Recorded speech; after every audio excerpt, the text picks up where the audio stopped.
What if I told you that the most perfect sports facility in human history was built not in our technological age, but almost 2,000 years ago? We pride ourselves on our modern stadiums, full of electronics, glass, and steel. But all this splendor begins to crumble after just a few decades. The Roman Colosseum, on the other hand, has stood for centuries, surviving earthquakes, wars, fires, barbarian raids, and continuing to stand as if time passes differently for it. Roman engineers did not have computers, cranes, laser levels, or modern building materials, but they possessed something far more important: a deep, almost intuitive understanding of architecture, physics, and crowd behavior. The Colosseum was designed not as a building, but as a giant functional machine. With ventilation, load distribution, a system for moving spectators, and even analog control of the emotions of tens of thousands of people.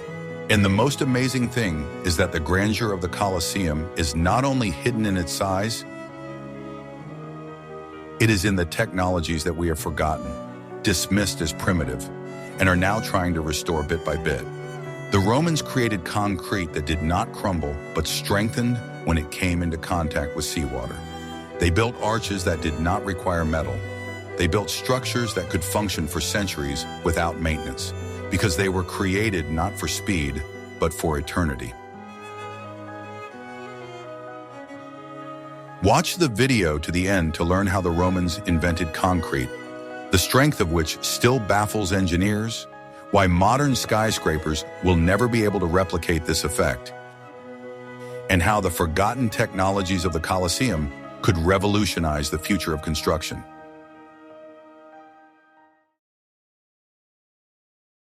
Are you ready to learn the truth about how one man decided to erase the memory of another through construction?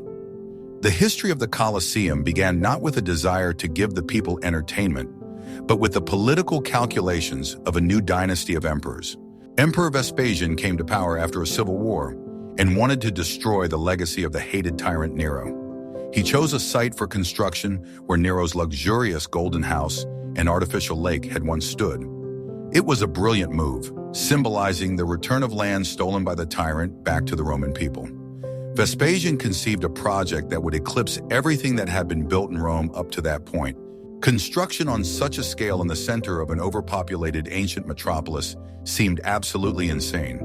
It was necessary not only to erect walls, but also to create a foundation on the marshy soil of the drained lake. Engineers had to dig a giant system of drainage channels to remove water and stabilize the ground. They poured a huge concrete slab several meters thick, which became the foundation for the future giant. No one had ever used concrete in such colossal quantities for a foundation before. It was a risk that could have ended in disaster and disgrace for the emperor. The pace of construction amazes even modern foremen and architects. The huge amphitheater was built in just 8 to 10 years, which seems incredible for ancient times. Imagine the logistics required to deliver tons of stone, brick, and wood to the construction site every day. The streets of Rome were narrow and winding, so most of the cargo was delivered at night or along specially designated routes. It was a round-the-clock operation involving tens of thousands of people working as a single mechanism. The organization of labor was so precise that downtime due to material shortages was virtually eliminated. Interestingly, the Colosseum was not built by slaves driven by whips, as is often shown in movies. The main skilled work was done by professional builders, engineers, and artists who were paid for their work. Of course, heavy physical labor fell on the shoulders of prisoners of war, but the masonry of walls and arches required skill. Roman builders' guilds possessed knowledge that was passed down from generation to generation. They knew how to work with travertine and tuff in the same way that we work with ready-made factory blocks today. Each stone was cut with perfect precision while still in the quarry. This project was financed by military spoils obtained during the Jewish War. The Romans brought untold treasures from Jerusalem, which were used to pay for materials and labor. The gold from the temple was melted down to pay the masons' wages and purchase the best marble. It was a demonstration of the power of an empire that could afford any expense for the sake of prestige. Vespasian understood that the loyalty of the people could be bought not only with bread, but also with grandiose spectacles. The Flavian amphitheater became a monument to Roman pragmatism and wealth. The uniqueness of the construction also lay in the modular approach to building the walls. The Colosseum consists of repeating sections of arches, which allowed work to be carried out simultaneously on all sections. There was no need to wait for one wall to be completed before starting another, as the teams moved in a circle. It was a kind of ancient conveyor belt, only immovable, where workers moved around the object. Standardization of parts allowed blocks to be prepared in advance and simply assembled on site. This approach significantly sped up the process and reduced the likelihood of errors. Particular attention was paid to the quality of the mortar that held the stones and bricks together. The Romans used volcanic ash, which was mined near Naples and Rome. This component gave the mortar incredible strength and durability, which we will discuss later. The joints between the huge travertine blocks were minimal, with the stones often held in place by their own weight and iron staples. These staples weighed hundreds of tons in total and bound the building into a single monolith. Later, in the Middle Ages, looters would hollow out these staples, leaving characteristic holes in the walls. Despite the haste, the quality of the finish did not suffer, and each floor had its own unique style. The first tier was decorated with Doric columns, the second with Ionic columns, and the third with Corinthian columns. This created visual harmony and lightened the massive structure in the eyes of the viewer. Statues of gods and heroes stood in each arch of the second and third tiers, glistening in the sun. The building was plastered and painted. It was not the gray skeleton we see today. It was a shining palace for the people, visible from anywhere in the city. Vespasian did not live to see the completion of the construction, and the opening was conducted by his son Titus. The celebration lasted 100 days, and during that time the Romans saw all the possibilities of the new arena. It was a triumph of engineering, proof that Rome could conquer even the laws of physics. The people were delighted, and the goal of the Flavian dynasty was fully achieved. The Colosseum became the center of public life, a place where the emperor met with his subjects. It became a symbol of the eternity of Rome, which still stands today. We would be very interested to hear your opinion on this approach to construction. What do you think about the fact that modern buildings take years to construct but last less than ancient ruins? Write your thoughts in the comments, and to make sure you don't miss any new analyses of great structures, be sure to subscribe to our channel. Want to learn a secret that will change your perception of modern technology? We are used to thinking of concrete as a modern material, but the Romans used it masterfully. The main problem with modern concrete is that it cracks and deteriorates over time due to moisture. Roman concrete, or opus cementicum, behaves completely differently, becoming stronger over the years. Scientists have long been unable to understand why breakwaters built 2,000 years ago are still intact. The answer lies in the unique chemical composition of the mixture, which we lost during the Dark Ages. The Romans mixed lime with volcanic ash, which they called pozzolan. This ash contained special minerals that reacted with water even after hardening. When sea or rainwater gets into the micro cracks in Roman concrete, a miracle happens. Instead of destruction, a chemical reaction begins, during which tobermorite crystals are formed. These crystals grow inside the concrete, filling the cracks and binding the material even more tightly. It is, in fact, a self-repairing material, which has no analogs in mass construction. Modern reinforced concrete is held together by steel reinforcement hidden inside the gray mass. Over time, moisture penetrates through the pores of the concrete, reaches the metal, and it begins to rust. Rust expands in volume, tearing the concrete from the inside, which leads to the collapse of structures. The Romans did not have reinforcement. They relied on mass and the correct distribution of loads through arches. Their concrete has no enemy within itself. It works in harmony with the environment. It is precisely the absence of metal inside the walls that has allowed the Colosseum to survive thousands of years of rain. The engineers of the Colosseum used different concrete compositions for different parts of the building. For the foundation, they used heavy and dense filler to withstand the enormous weight of the walls. The higher the walls rose, the lighter the concrete became, with tuff and pumice added to it. This reduced the load on the lower tiers and prevented the upper floors from collapsing. Such competent weight distribution is the highest level of engineering artistry. They understood the physics of materials on an intuitive level, backed by centuries of experience. Another feature was the use of so-called cyclopean concrete with large pieces of stone. The Romans laid layers of stones and poured liquid mortar over them, creating a monolithic wall.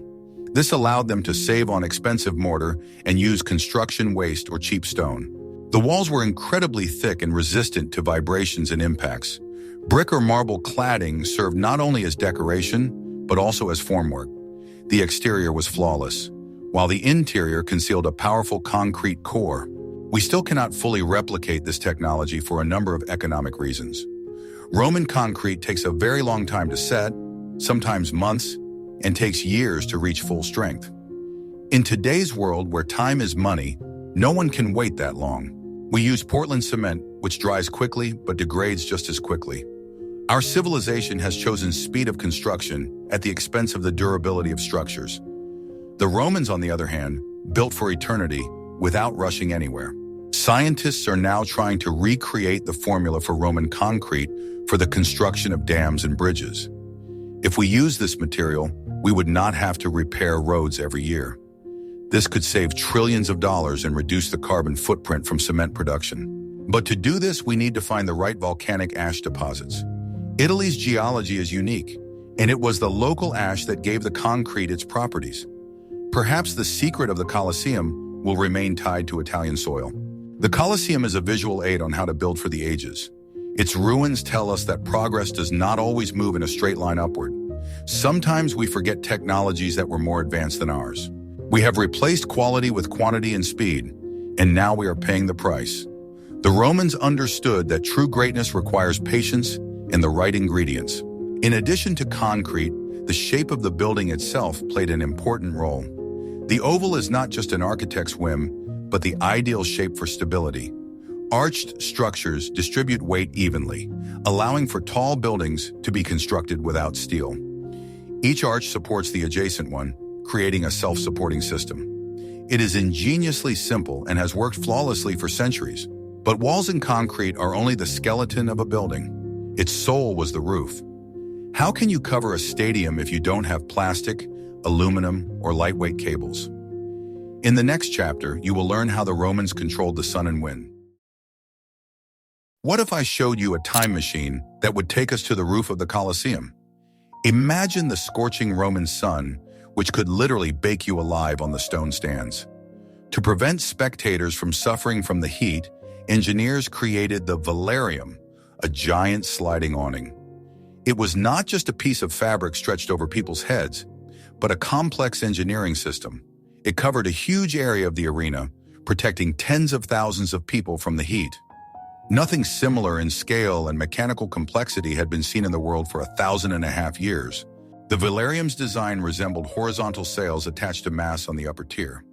Around the perimeter of the outer ring of the Colosseum stood 240 wooden masts inserted into special stone consoles. Attached to these masts was a web of thick ropes converging on an elliptical ring in the center. This ring hung directly above the arena, leaving an open space for light and air. Sections of sailcloth moved along the ropes like guides. Controlling this system required coordination and enormous physical strength. The fabric for the awning was most likely made of linen or canvas, which was strong and heavy. Individual strips were sewn together into huge segments that could be unfolded and folded. The wind was the main enemy of this structure, creating enormous windage. A strong gust could tear out the masts or break the ropes, bringing everything down on the spectators. Therefore, the system was mobile and could be adapted to weather conditions. It was a real living organism above the heads of the crowd. The valarium was not controlled by ordinary slaves, but by the elite of the Roman fleet. Hundreds of sailors from the imperial fleet in Miseno came to Rome specifically for this work. They were located in the upper galleries and on the roof itself, working with the rigging. Only sailors accustomed to working with sails in a storm could cope with this task. They tightened and loosened the ropes to the rhythm of the drums or at the command of the officers. Their actions resembled the control of a huge ship sailing across the sky. The ropes stretched from the mast to special pedestals located on the ground around the Colosseum. These stone pedestals have survived to this day, and for a long time historians could not understand their purpose. It turns out that the entire area around the amphitheater was part of the roof tensioning mechanism. The coordinated work of people on the ground and at the top allowed the awning to be deployed quickly. It was an operation that required military precision and discipline. The slightest mistake could lead to skewing and tearing of the entire system. The valarium could cover not the entire amphitheater, but only those sectors where the sun shone. Sailors changed the configuration of the awning throughout the day as the sun moved. Spectators always remained in the shade, enjoying the coolness created by the air draft. The central opening acted as an extractor fan, creating upward air currents. It was an ancient air conditioning system based on the laws of aerodynamics. The comfort of the citizens was a priority for the organizers of the games. There is a theory that the colored canopies colored the light falling on the arena. Perhaps they used purple or yellow, creating a special atmosphere inside the bowl. The play of light and shadow added drama to the action below. It was a real show that began even before the participants entered the sand. Entertainment technology in Rome was no less advanced than in modern Hollywood. The installation and maintenance of the valarium cost a lot of money and effort. The ropes had to be constantly lubricated and checked, and the fabric had to be repaired after rain and wind. The wooden masts had to be replaced due to rot and stress. It was a constant battle against entropy, which the Romans fought for the sake of grandeur. When the empire began to decline, the valarium was the first system to fall into disrepair. Rome simply ran out of resources and specialists to maintain it. Today we use retractable roofs in stadiums, but they are powered by powerful electric motors. The Romans did the same thing using only muscle power and a system of blocks. Their understanding of mechanics and levers was flawless, based on practice rather than formulas. They were not afraid of large-scale tasks that seemed impossible. The valarium remains a testament to their audacity and technical genius. If you enjoy learning such unique facts, don't forget to like this video. And be sure to subscribe to the channel so you don't miss new videos about ancient Rome, because there are still many secrets ahead. Guess how long it took to fill a 50,000-seat stadium in ancient times? Modern stadiums often suffer from queues and crowds, but the Colosseum was free of these drawbacks. Roman architects created a system of entrances and exits that works more efficiently than many modern arenas. Spectators could fill the huge amphitheater in just 15 to 20 minutes. Evacuation was even faster. The building emptied in 5 minutes. The secret lay in an incredibly well-thought-out system of crowd circulation. Each spectator coming to the games had a kind of ticket in their hands. It was a small clay or bone tablet with numbers stamped on it. It indicated the number of the entrance gate, sector, row, and seat, just like today. There were 80 numbered arched entrances on the first floor around the entire building. 4 of them were reserved for the elite, and 76 were used by ordinary citizens. People immediately dispersed to their entrances without crowding in one place. Inside the building, the flow of people was divided by a complex system of corridors and staircases. Different social classes hardly ever crossed paths on their way to their seats. Senators walked along the lower tier, horsemen climbed a little higher, and the plebs went to the very top. The poorest citizens and women climbed onto wooden benches under the roof, the gallery. The architecture of the building cemented the social hierarchy of Roman society in stone. Everyone knew their place and how to get there. The corridors leading people to the stands were called vomitoria. This word comes from a Latin root meaning to vomit, as they vomited crowds of people onto the stands. The vomitoria were located so as to distribute the spectators evenly across the sectors. They were wide with a good viewing angle so that people would not linger in the aisles. In the event of a fire or riot, this system allowed everyone to be evacuated instantly. Safety was built into the design at the drawing stage. The angle of the stands was calculated so that the person sitting in front would not block the view. This seems obvious now, but it required precise geometric calculations when designing the oval. The acoustics of the bowl allowed sounds from the arena to be heard even in the uppermost rows. The noise of the crowd enhanced the effect of presence, creating a unified emotional organism. The architects understood that the spectator experience was the most important thing in any show. The stairs were gentle enough to be easily climbed in togas. The floors in the corridors were paved with stone that could withstand the wear and tear of millions of feet. Drainage was provided throughout to prevent the corridors from flooding during rain. Sanitary facilities such as water fountains and toilets were also built into the structure of the building. Comfort and hygiene were maintained at a high level for the time. The entrance control system was strict but fast thanks to the many gates. Security guards checked badges and directed people, preventing gate crashers from entering. It was one of the first access control systems for mass events in history. Crowd control was part of the Roman order that disciplined the chaos of city life. Even in entertainment, the Romans loved structure and rules. The division of classes also had practical significance for the emperor's safety. The elite were separated from the common people by a high barrier and security guards. Proximity to the arena was a privilege, but also a risk, so the lower rows were raised above the ground. No one could accidentally or intentionally jump into the arena or jump from it into the stands. Engineers provided protection against any surprises. Today, sports facility architects study the plans of the Colosseum as a benchmark. The principles laid down by the Flavians remain unchanged. Multiple entrances, separation of flows, wide passageways. We have added turnstiles and scanners, but the geometry of crowd movement has not changed. The Colosseum is a textbook on logistics written in stone. However, what the spectators saw was only the tip of the iceberg. Hidden beneath the arena was an entire underground world, invisible to the eye but critically important. In the next chapter, you will learn what was beneath the feet of the combatants. Beneath the wooden floor of the arena, covered with sand, lay a veritable labyrinth. This place was called the hypogeum, a complex two-level system of tunnels and chambers.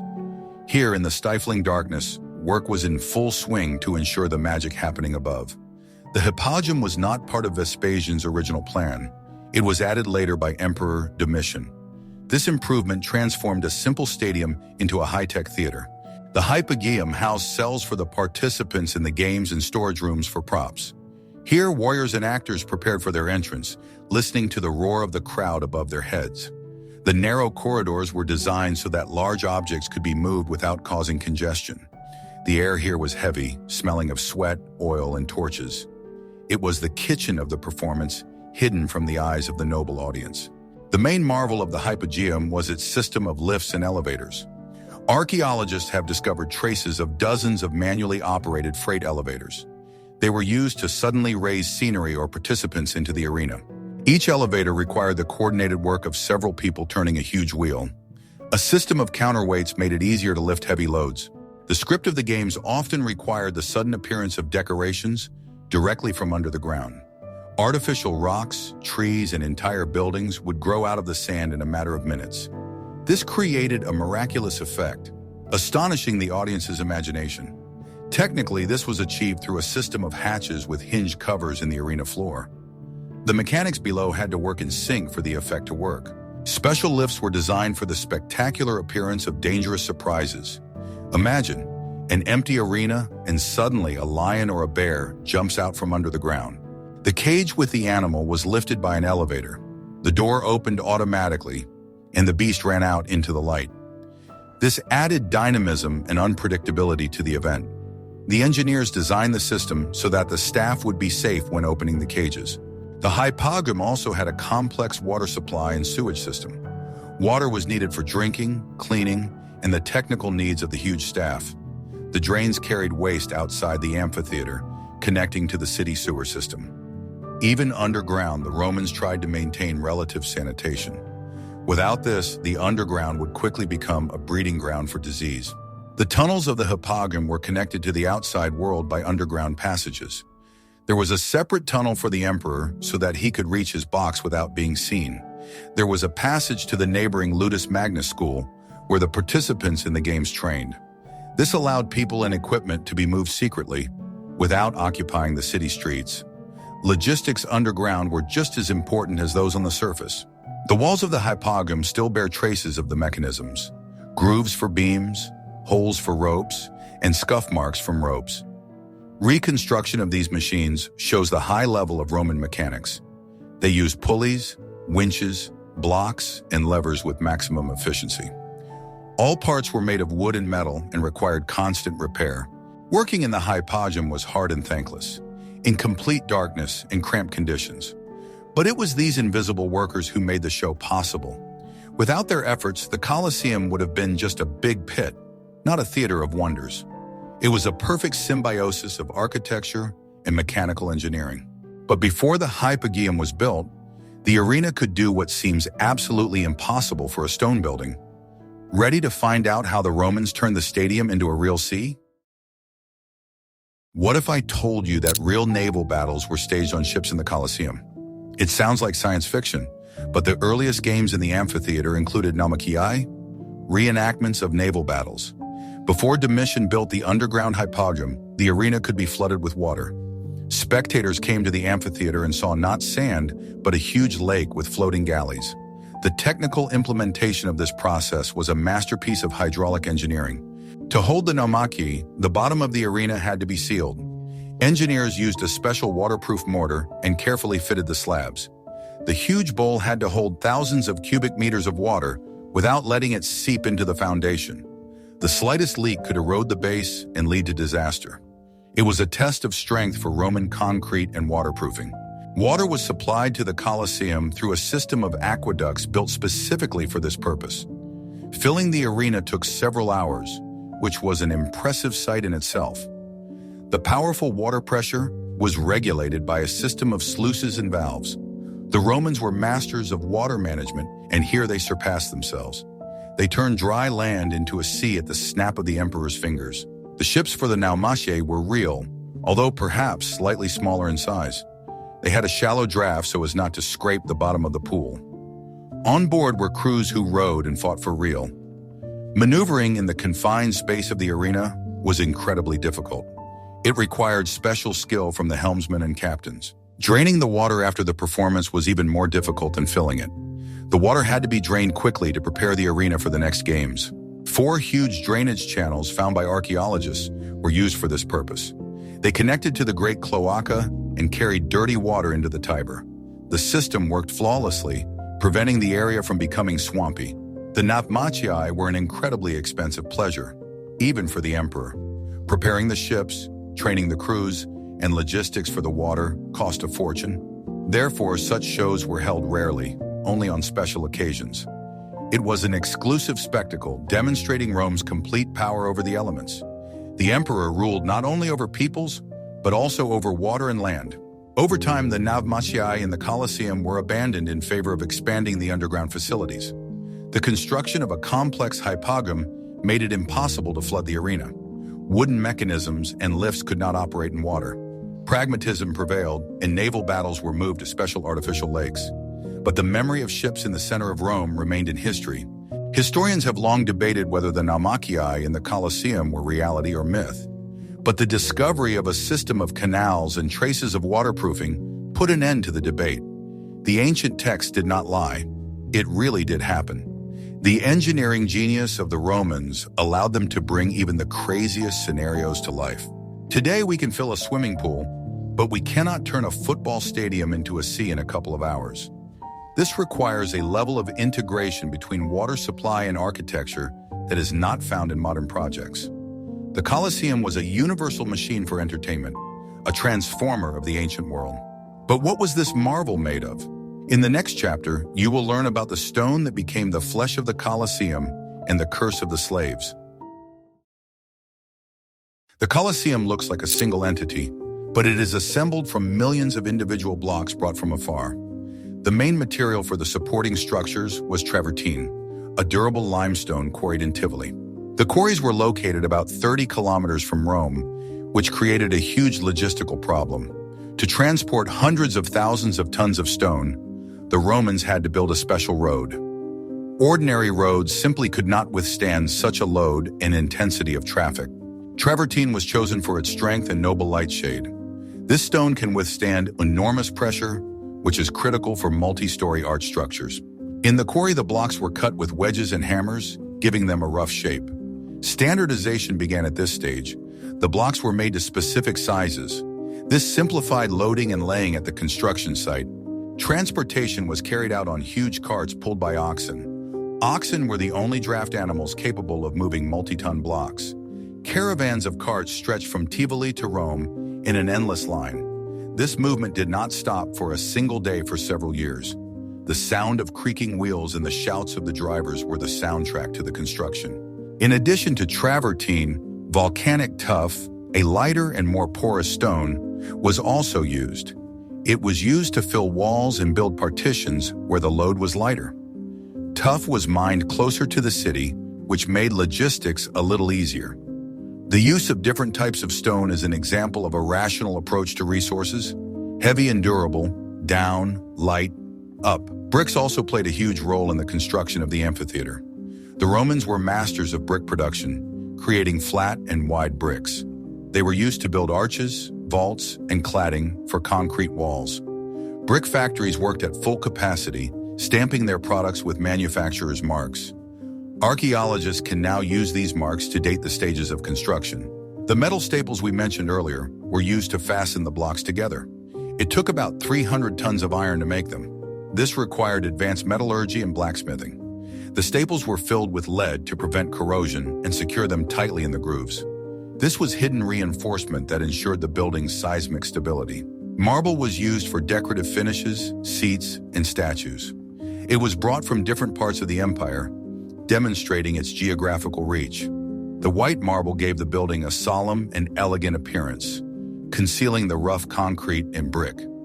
Unfortunately, almost all of the marble was stripped away in the Middle Ages for the construction of palaces and cathedrals. The Colosseum became a donor for the new Rome. Wood was needed for scaffolding, formwork, and, of course, the arena floor. Huge tree trunks were transported down the Tiber by raft. The consumption of wood was enormous, which probably led to the felling of entire groves. A construction project of this scale changed not only the city, but also the ecology of the region. The resources of the whole of Italy flowed to one point. The organization of the construction site was a miracle of management. Materials had to be stored so that they did not interfere with the work, but were close at hand. Cranes operating on a system of blocks and winches lifted stones to a height of up to 50 meters. These pulley blocks were set in motion by people walking inside huge wheels. The mechanization of labor was at a surprisingly high level. Every stone in the Colosseum tells a story of travel, labor, and engineering. The building stands because the materials were perfectly selected for their purpose. The Romans did not skimp on the quality of the load-bearing elements. How do you build a perfectly symmetrical oval measuring 189 by 156 meters without laser levels and computers? The geometry of the Colosseum is striking in its precision. Deviations are measured in centimeters. Roman surveyors, or agrimensors, used simple but effective tools. Their main tool was the groma, a cross with plumb lines that allowed them to construct right angles. For leveling, they used a corabat, a long ruler with a groove for water that functioned as a level. The difficulty lay in the fact that the Colosseum is not a circle, but an ellipse. Constructing a smooth ellipse on a huge area is a non-trivial geometric problem. Engineers used a method involving multiple centers, drawing arcs of different radii that smoothly transitioned into one another. This required extremely complex calculations on parchment or wax tablets. An error at the beginning of the marking process would have resulted in the arches not meeting at the end. The foundation had to be perfectly level so that the building would not warp. Given the marshy soil of the former lake, this was critically important. Surveyors constantly checked the level of the masonry at each stage. They created an artificial horizontal line from which all other dimensions were derived. It was a battle for millimeters on a gigantic scale. The arches, the main element of the structure, had to be identical. Wooden templates were used to lay out the bricks and stones for their construction. Until the keystone, the upper central stone, was installed, the arch was held in place by wooden formwork. After the keystone was installed, the arch became self-supporting and the scaffolding could be removed. Repeating this operation 80 times around the circle required absolute standardization. The modularity of the structure allowed for quality control. If one team made a mistake, it was immediately noticeable against the background of the neighboring sections. Foremen strictly monitored compliance with dimensions and proportions. Roman architecture is the architecture of order and rhythm. Any deviation disrupted harmony and strength. It is amazing how they calculated the load on the lower pylons. Without structural analysis and formulas, they intuitively understood how thick the wall should be. They built in a huge margin of safety, playing it safe in everything. It was this margin of safety factor, that saved the Colosseum from destruction over time. Modern engineers often build close together to save money, while the Romans built with excess. The symmetry of the building was important not only for beauty, but also for weight distribution. Uneven loading could have torn the building apart during an earthquake. The elliptical shape, by the way, is more stable than a rectangular one. The rigid outer wall acted as a hoop, pulling the entire structure together. Even the drainage system required precise slopes. Water had to flow into the sewer by gravity, without stagnating anywhere. A slope of a couple of degrees over hundreds of meters was maintained flawlessly. It was hidden geometry that ensured the viability of the building. We are used to trusting technology, but the Romans trusted their eyes and plumb lines. Their tools did not require electricity or calibration in a laboratory. The simplicity of the tools was compensated for by the skill and responsibility of the surveyors. A mistake by an agrimensor could cost him his head. The Colosseum is a triumph of applied mathematics. It is proof that with a compass and a ruler, you can create a wonder of the world. The human mind is capable of great calculations without a calculator. A construction project of this scale could not be sustained by enthusiasm alone. It was a huge economic undertaking. As I mentioned, it was financed by military spoils, which took the burden off taxpayers. It was a clever political move. Rome's enemies paid for the entertainment of Rome's citizens. But the economics of construction were not only about money, but also about the processing of materials. The Romans were pioneers in recycling, reusing everything they could. When preparing the site, they demolished part of Nero's Golden House. The materials from the demolition, marble, bricks, pipes, were not thrown away but put to use. This significantly saved money and time on the production of new building materials. Pragmatism was the main trait of Roman engineers. Why bring stone from far away when the ruins of a palace lie at your feet? The standardization of parts, which we mentioned earlier, also had an economic effect. The production of standard columns and blocks could be put on a production line. This reduced the cost per unit and simplified replacement in case of defects. Mass production was not invented by Henry Ford. The Romans knew a thing or two about it. Standardized elements allowed less skilled workers to be used for simple operations. The Colosseum became a city-forming enterprise for the entire area. Workshops, smithies, and canteens for workers sprang up around the construction site. This stimulated the city's economy, creating jobs and cash flow. The money poured into the construction project found its way into the pockets of merchants and craftsmen. Vespasian literally restarted Rome's economy with this project. After construction was completed, the Colosseum continued to generate indirect profits. The games attracted thousands of visitors to the city who spent money on accommodation and food. It was the center of tourism in the ancient world, a magnet for travelers. The authorities gained loyalty, and the city gained an influx of capital. Maintaining the building was expensive, but the political dividends outweighed the costs. Interestingly, even the destruction of the Colosseum in the Middle Ages was a kind of economy. When the building ceased to be used for its intended purpose, it became a free quarry. For centuries, the inhabitants of Rome took ready-made, hewn stone from there for their homes. This was barbarism from a cultural point of view, but pragmatism from the point of view of survival. The Colosseum built half of medieval Rome. The Romans did not build for eternity for the sake of an abstract idea. They built so as not to have to rebuild. Repair and reconstruction are more expensive than high-quality construction from the outset. They knew how to count money in the long term. The modern economy of disposable things would have been incomprehensible and repugnant to them. The Colosseum proved its effectiveness. It served its purpose for over 400 years. What modern building would last that long without major reconstruction? The cost of operation, calculated over the years of use, is negligible. This is true economic efficiency. We often think of the ancients as wasteful tyrants, but in reality they were thrifty masters who knew how to get the most out of stone. The greatness of Rome was built on a solid foundation of accounting. Why, with atomic energy and space rockets at our disposal, do we look at the Colosseum with envy? The answer lies not in technology, but in the philosophy and goals of construction. Modern construction is a business where the main thing is to make a profit in the shortest possible time. We build with materials that are designed to last 50 to 100 years. It is not profitable for us to build for millennia because it is expensive and time-consuming.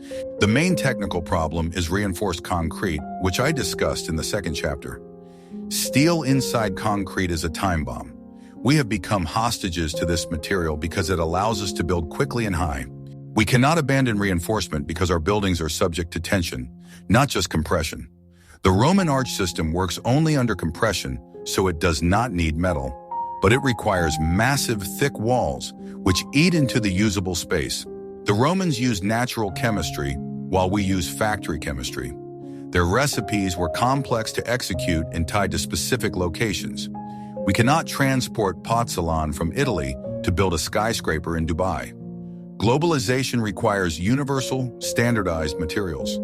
We have sacrificed unique properties for the sake of universality. Another factor is the attitude toward labor and time. Rome could afford to spend 10 years and the labor of thousands of people on a single building. In the modern world, the cost of labor is enormous. The manual labor of stonecutters and bricklayers today costs a fortune. We are replacing people with machines and prefabricated panels, losing individuality and quality of fit. The Colosseum is a product of an empire that considered itself eternal. They built monuments to themselves, believing that Rome would stand forever. We live in an era of change, where buildings are demolished to make way for new, more fashionable ones. We do not have the same mindset of eternity that drove the Roman architect. Our architecture is temporary, just like our trends. In addition, we have lost some of our knowledge. Many recipes for mortars and methods of stone processing were not written down, but passed down from master to apprentice. With the fall of Rome, this chain was broken. We can analyze the chemical composition of concrete, but we cannot always reproduce the process of its creation. There are nuances of mixing, curing, and laying that have been lost along with the masters. Perhaps we should not copy the Colosseum literally. Our tasks have changed. We need warm, light, and smart homes. But the principles of reliability, harmony with the landscape, and honesty of construction are still relevant today.